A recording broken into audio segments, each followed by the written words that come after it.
तो finally UP triple S C PET के आधार पे पहली भर्ती का विज्ञापन जारी हो गया है और आज से ही आप इसका आवेदन कर पाएंगे।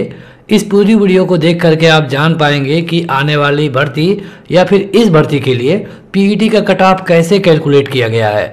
इसी तरह की अपडेट और फ्री स्टडी मटेरियल के लिए आप इस ऐप को डाउनलोड कर सकते हैं। डायरेक्ट लिंक वीडियो के डिस्क्रिप्शन में मिल जाएगा। यूपी ट्रिपल एस सी की अपडेट सबसे पहले पाने के लिए आप इस चैनल को सब्सक्राइब भी कर सकते हैं। देखिए, अगर आप यूपी ट्रिपल एस सी के ऑफिशियल वेबसाइट पे आएंगे तो यहाँ पे आपको साफ साफ लिखा हुआ दिख रहा है कि विज्ञापन 2 परीक्षा 2021 में जो स्वास्थ्य कार्यकर्ता की मुख्य भर्ती है इसका ऑनलाइन आवेदन शुरू हो गया है और आप यहाँ पे क्लिक करके इसका आवेदन कर पाएंगे। अगर आप लेखपाल भर्ती से भी संबंधित है तब भी आपको इस वीडियो को पूरा देखना चाहिए, जिससे आपको उसके कट ऑफ के बारे में थोड़ा बहुत आइडिया जरूर हो जाएगा।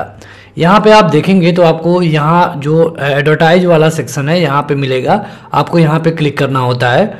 यहाँ पे आपका जो डिटेल्स होगा ये आपके सामने आ जाएगा। जैसे कि इसका आवेदन आज यानी कि 15 दिसंबर से शुरू हुआ है और अंतिम डेट रखी गई है 5 जनवरी 2022 तक, यानी कि लगभग 20 दिन। यहाँ पे 5 जनवरी तक ही आप इसमें फीस जमा कर सकते हैं और उसके बाद आपको करेक्शन करने का भी मौका मिलेगा। वैसे तो आप करेक्शन आज से ही शुरू कर सकते हैं, लेकिन 12 जनवरी तक आपको करेक्शन करने का अंतिम मौका मिलेगा।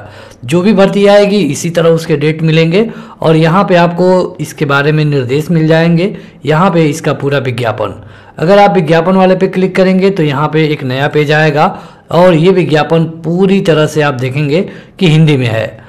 यहाँ पे आप देखेंगे कि ये विज्ञापन है स्वास्थ्य कार्यकर्ता महिला के लिए और यहाँ पे वैसे तो पीईटी में आपसे फीस लिया गया था, लेकिन यहाँ पर थोड़ी बहुत फीस आपसे लिया जा रहा है, जिसको आप यहाँ पे देख सकते हैं। यहाँ कहा गया है कि फीस जमा करने की अंतिम तिथि 5 जनवरी होगी, इसके बाद कोई भी फीस स्वीकार नहीं की जाएगी। नीचे जाएंगे तो आपको ये बताया गया है कि इसके लिए क्या होना चाहिए। तो देखिए, इसके लिए आपके पास पीईटी का स्कोर कार्ड होना चाहिए। आपका पीईटी में कितना भी नंबर क्यों ना हो, चाहे आप 10 परसेंटाइल हैं या फिर 99 परसेंटाइल हैं या फिर 100 परसेंटाइल हैं, आप इसका आवेदन कर पाएंगे। अगर आप इस भर्ती के लिए बात करें जो स्वास्थ्य कार्यकर्ता वाली है, तो इसके बारे में आप नीचे जाकर देख सकते हैं कि जब आप अपना पीईटी वाला रजिस्ट्रेशन नंबर डालेंगे तो आपके मोबाइल पर एक ओटीपी आएगी। उसी ओटीपी को इंटर करके आप अपने फार्म को भर पाएंगे। जब आप फार्म भर रहे होंगे तो आप कुछ चीज़ों में परिवर्तन कर सकते हैं, जैसे कि नाम, पिता या फिर पति का नाम, माता, उत्तर प्रदेश का मूल निवासी, ईडब्ल्यूएस, ये सारा चीज़ अगर पीईटी में कुछ अलग है तो आप इसको चेंज कर पाएंगे। लेकिन ध्यान रखिए, जब भी आपका फाइनल सिलेक्शन होगा तो पीईटी में जो आपने डेटा भरा है उसके आधार पर नहीं होगा। जो आप इस फार्म में अपना डेटा भरेंगे उसी को अंतिम मान करके किया जाएगा। फोटो और सिग्नेचर को भी आप चाहे तो चेंज कर सकते हैं कुछ हद तक।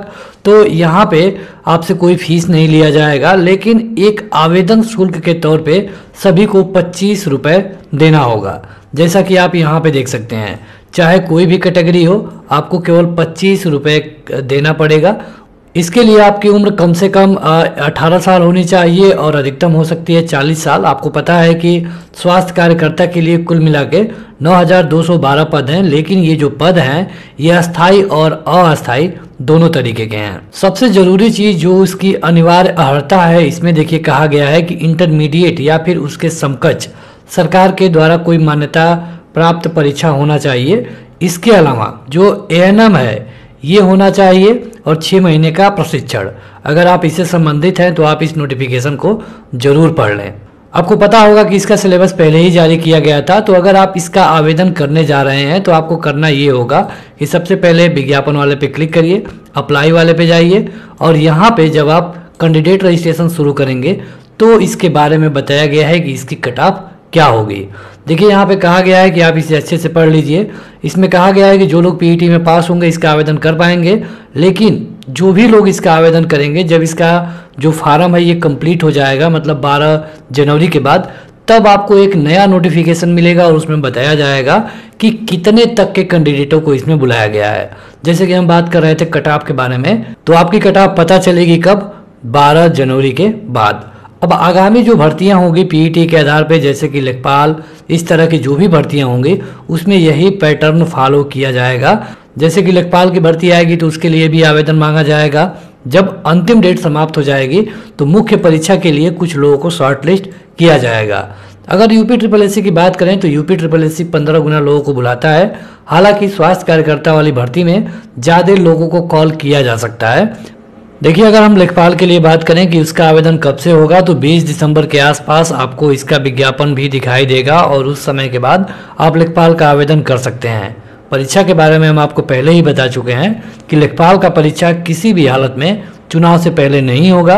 जो स्वास्थ्य कार्यकर्ता वाली भर्ती है इसके कुछ चांस हैं कि इसका पेपर चुनाव से पहले हो जाए, क्योंकि यहाँ पे लगभग 15 जनवरी तक आवेदन है और उसके बाद केवल 15 दिन से 20 दिन बचेंगे, उसके बाद आपका चुनाव शुरू हो गया होगा। तो चांसेस कम ही है, हालांकि लेखपाल के लिए तो बिल्कुल चांस नहीं होगा। तो यहाँ पर फिलहाल इतना ही। अगली वीडियो में हम आपको बताएंगे कि आपको इसका आवेदन कैसे करना है। इसी तरह के अपडेट के लिए वीडियो को लाइक और चैनल को सब्सक्राइब करें। Thank you.